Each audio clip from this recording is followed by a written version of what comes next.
This is what it looks like when you crack your knuckles under an MRI. There are many bad habits that are frowned upon when done in public, and one of them is knuckle cracking. Despite it being frowned upon, you have probably tried it more than once or are someone who does it regularly. Statistics have shown that up to 50% of people crack their knuckles. Although the sound it makes can drive people crazy, many seem to enjoy this behavior and even find the popping sound greatly satisfying.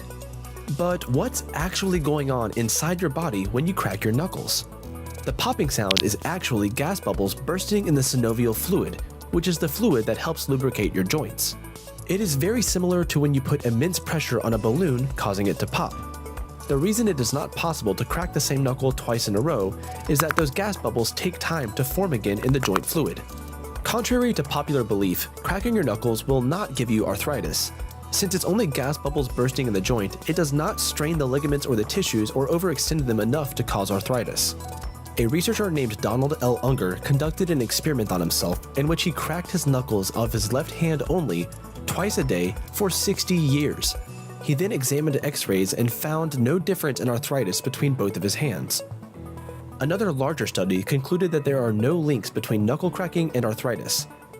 There have been a few reports of dislocated joints and tendon injuries, but that depends on how much force was applied and if the joint was moved in the wrong direction. Usually, cracking your knuckles should not cause pain, swelling, or change the shape of your joint.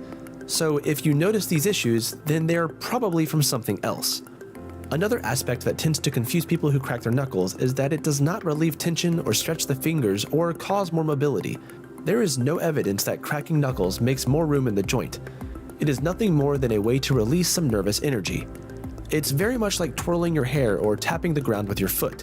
Stress can also largely contribute to making the practice even more addictive. More people seem to do it to comfort themselves without causing any harm. And most of the time, it ends up becoming a bad habit where people find themselves doing it unconsciously many times throughout the day. Some people even do it simply because they like the sound it makes. There are many myths and superstitions out there about knuckle cracking, and some of them are downright silly. For example, some people say that the number of noises you hear when you crack your knuckles tells you how many people are in love with you. Clearly, there aren't any scientific studies to support this idea, but we'll keep you posted if that changes. So, in a nutshell, the only real problem with knuckle cracking is annoying the people around you. If you would like to stop cracking your knuckles, a great way to start is to think about what is causing you stress in the first place, then identify ways to address it. You can try deep breathing to release any tension or squeeze a stress ball instead. You can also practice awareness and make a conscious decision to stop when you find yourself cracking your knuckles.